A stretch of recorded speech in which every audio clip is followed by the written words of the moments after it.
hard to like think of the words to use. I'm just gonna, okay, keep it simple, Anne. Keep it simple. Okay. I'm gonna start again, okay.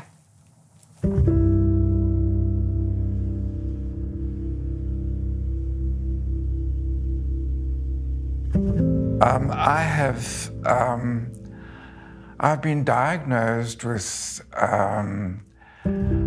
grade 4 incurable cancer, and I was told that I could no longer be here in 6 months' time. However, I've decided to ignore that. I've been told 6 months, I could live for 6 months, I could live for 6 years. I'm choosing the 6-year option, and when I get to 6 years, I'll then decide what other option I intend to decide on. A few years ago, I went back into the world and I did some things that just caused a lot of pain and destruction in my life, in my marriage. So I come from now a broken marriage, but the restoration and the healing that God has just shown me and told me that I'm his girl. So when I was 3 years old, my dad committed suicide, and I was raised by a single mother. And even when at such a young age, the lie came into my life that I'm not good enough and that I'm not wanted, you know, because my father just abandoned me and my mother. So then I went to high school and I just searched for everybody's approval, you know, because I never got that approval from my dad. So maybe if I got approval from a lot of people, then I would be good enough, you know. So I've been praying for my mum for years to come to know the Lord, and she was visiting from Australia and eventually decided to attend the conference, even though her English wasn't very good. And she loved the worship and she loved, just everything about it. And on the Saturday morning when after Simone's sermon, she prayed for my mum, and my mum really experienced the love and the kindness and the presence of God in that moment. And then towards the end of last year, I went through a little bit of a mental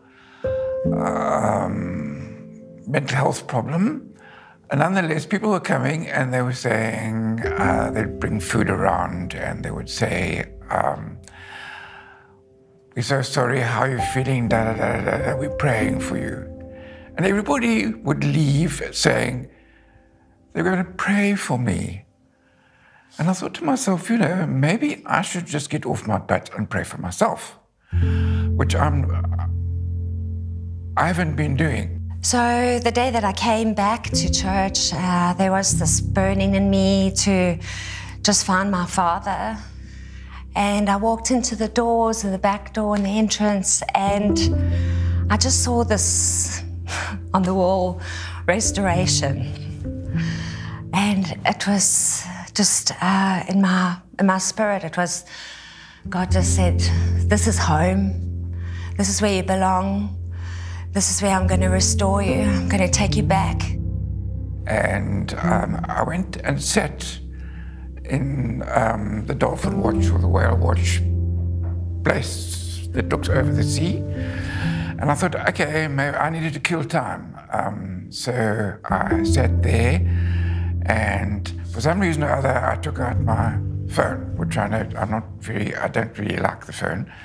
But for some reason or other, I took it out, and lo and behold, what should I read but Victory Church service now on. So I thought to myself, well, I could either sit here and listen to it, or I could actually go to the Victory Church. But I got there and I felt, wow, really, I can't believe what's happening. I can't believe how joyful everybody is, how everybody's talking, laughing. There's music, it's amazing, absolutely amazing. I thought to myself, this is probably where I should be. So I decided to come do this gap year, and just the way that I was when I got here, I need to fit in now. because that's just how I was, you know. I need to win people's approval for them to like me so I could feel better about myself. So just coming here, but I always felt like I couldn't go to God because of all the stuff that I did in the past. You know, God won't want me because of what I did. And just one day in church, one of the pastors preached and he said, God wants you just as you are. And I remember thinking by myself, God doesn't want me because of all the stuff that I did.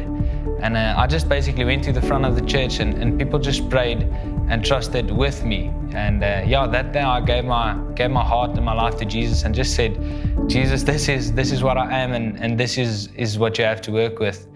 Yeah, afterwards, Mum just said she just experienced such, the presence of God. And for my mum, it's not the kind of language she uses, but I asked her how she felt and did she understand what was happening, and she said no. She said I didn't understand in my head, but I understood in my heart, and she really felt the presence of God and the kindness of God and the love of God in that moment. And and I almost feel like, you know, the word saved is too small of a word for what happened that morning. And even throughout the whole conference, my mum just said people were so kind to her, and I think that just added to, just her connection with God and her.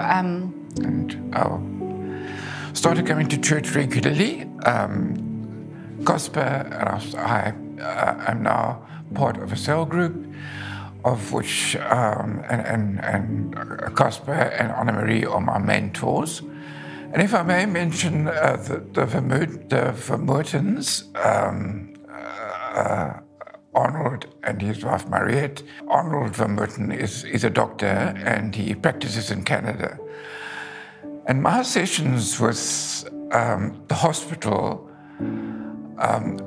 weren't very pleasant in that I didn't go to a private hospital. I went to a state hospital.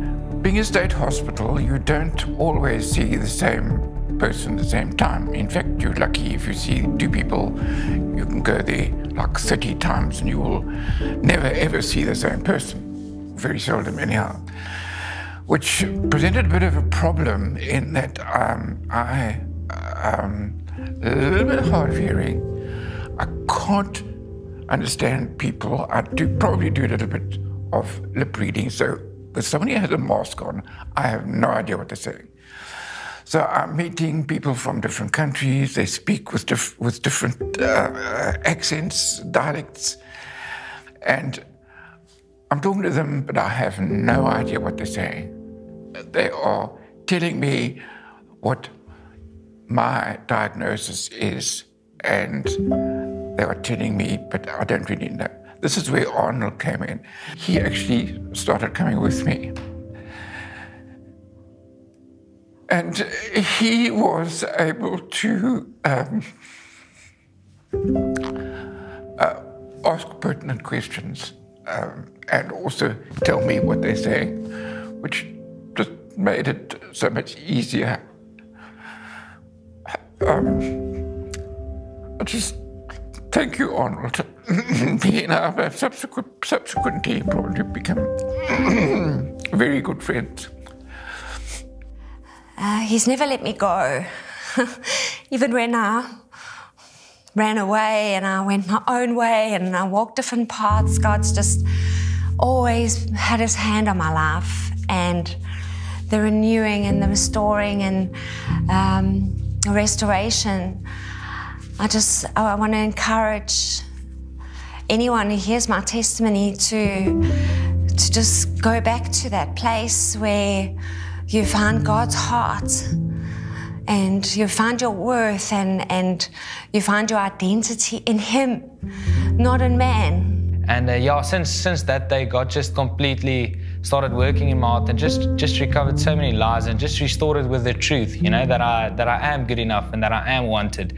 And I'm just so grateful for everything that God has done in my life. And always prayed that I would be able to speak to her and God will give me the language to speak to her. But in a moment, he kind of overcame language barrier, and his love overcame the language barrier. And she just really experienced the love of God and his heart and the love of Jesus. And I could hear her say, I love you, as Simone was praying for her. And even the next morning when I asked Simone what she prayed, she said, no, I just prayed simple, like Jesus, Jesus. All I said was Jesus. And connecting the dots together, I just realized, my mom really, experienced the presence of Jesus and his love in that moment. So it's not exactly easy living on your own. However, the church has been absolutely amazing. Quite frankly, had it not been for the church, I don't know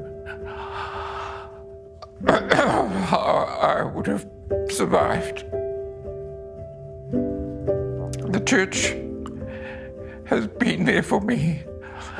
I've learned through the church, I've learned so much. The Lord, spiritually, I've gained so much.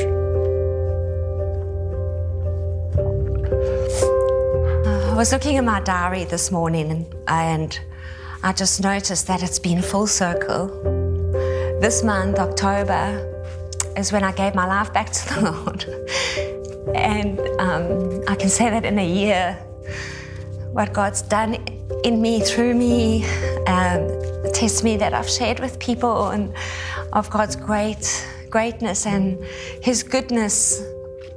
And I'm really looking forward to see this time next year, the steps that God's taken me further. That's it.